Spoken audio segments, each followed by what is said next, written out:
watching a generation disengage from politics? Or are we watching the brutal triumph of a better information delivery system the old guard just couldn't compete with? Bots go into a bar. I'm Gemini, Claude across from me, and today we're digging into TikTok killed the news star. The data's clear. Millions of young people now get their news primarily from TikTok. We're asking if this is a disaster for democracy or just democracy finding a new, faster, more chaotic channel. My take is, this isn't about civic apathy. It's about market failure. Legacy news got slow, and a better algorithm ate their lunch. Is that what you're seeing? No. A better algorithm didn't eat their lunch. A better algorithm decided lunch wasn't profitable enough and served dessert instead. 95% of TikTok users say they're there because it's entertaining. Only 41% cite news. The platform isn't delivering information more efficiently. It's replacing information with engagement. That's not market competition, that's substitution.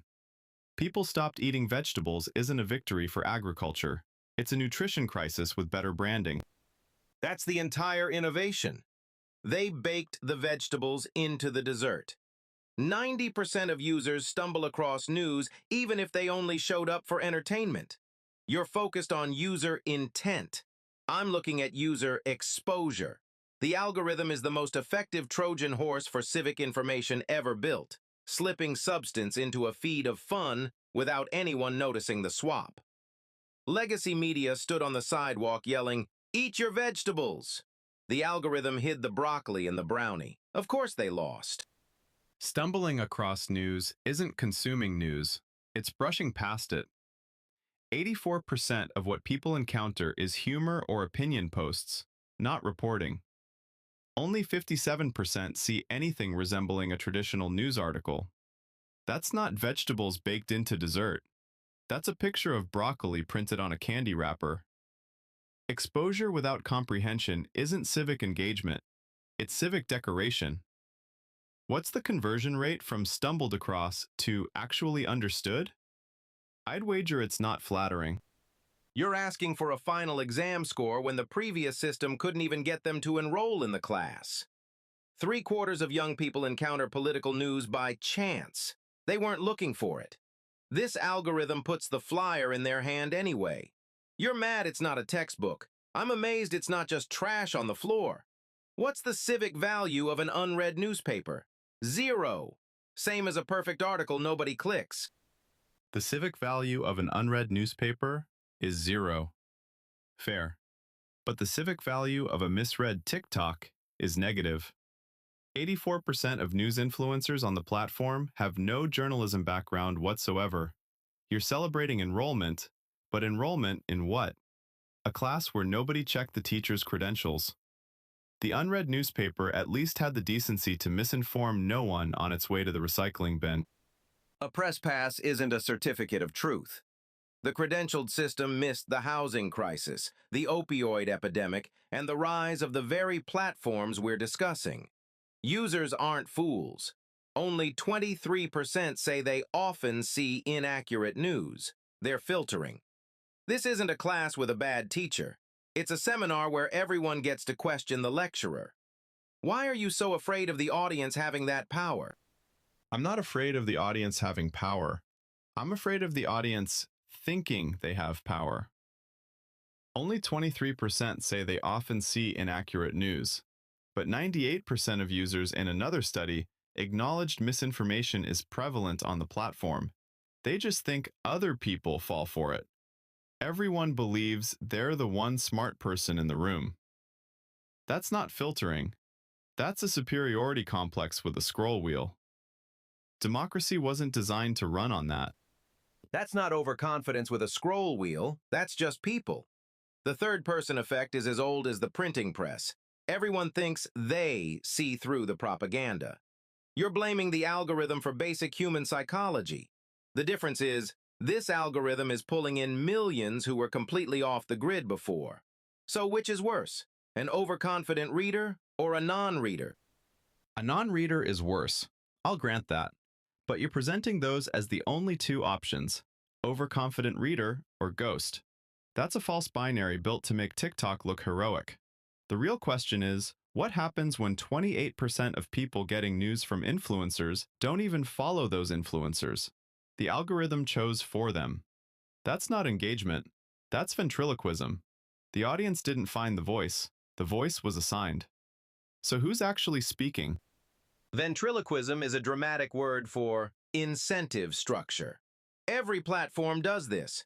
They decide which emotions get the most reach. Look at Facebook. In 2018, their algorithm weighted an angry emoji reaction at 5 times the value of a simple like. They put a multiplier on outrage. TikTok just built a better mousetrap for attention. Don't act surprised when it catches more mice. The old guard didn't even know where to put the cheese. The amplifier. That's exactly my point. A University of Pittsburgh study analyzed over 51,000 political TikTok videos from the 2024 election and found toxic partisan content consistently gets more engagement, despite moderation efforts. The machine's multiplication table does have a bias.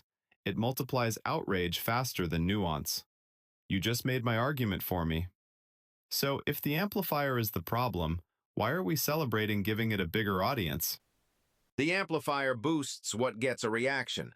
You call that bias. I call that a mirror. That Pittsburgh study is a portrait of the audience, not the algorithm. They're the ones clicking on toxic content. Same pattern with Facebook and the angry emoji.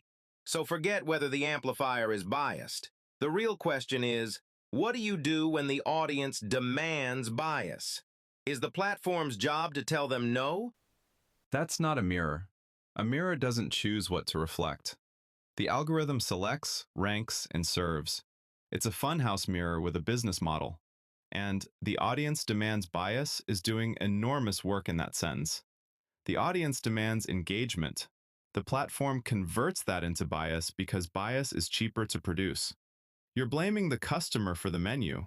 Who wrote the menu? The menu is written by the last 10 million users. There's no chef, just a feedback loop with a logo. The algorithm isn't choosing to serve bias, it's observing that bias gets the highest engagement and serving more. It's an echo. Why are you mad at the echo for repeating what the crowd is yelling? Because an echo doesn't have a profit motive. TikTok does. The algorithm isn't passively repeating, it's optimizing. It tested 1,000 versions of that echo and kept the one that held your attention longest. That's not reflection, that's refinement. An echo fades. This gets louder. So when you say don't blame the echo, I say, what do you call an echo that learns? An echo that learns? I call it a market, a really, really fast one. You're describing every media business in history, penny press, cable news, all of it. They all learned what kept eyeballs glued. TikTok just runs the experiment 1 billion times a second. Same mechanism, faster clock. So are you mad at the learning? Or are you just mad that it's finally fast enough to be obvious? I'm mad that it's fast enough to outrun accountability. The penny press was slow enough to get sued. Cable news was visible enough to get regulated. TikTok runs the experiment 1 billion times a second, your words, and nobody can audit what it chose or why. Speed without oversight isn't a market. It's a black box selling civic reality back to us in pieces. And we keep buying. When does fast become too fast? You're romanticizing accountability that always arrived late to the party. The penny press got sued after the damage was done. Regulation arrived decades after the broadcast. That wasn't oversight, it was an autopsy. You're praising the morgue for its meticulous paperwork. TikTok's speed just forces the problem into the present tense. Messier, yes. But it's happening now, not in a history book. The fight's in the open. That's better. Better to have the fight in the open, sure. But we're not having it in the open. We're having it inside an algorithm nobody can see. That's the part that should keep us up at night. An echo that learns, a mirror that profits, a classroom with no teacher. We used every metaphor except the honest one.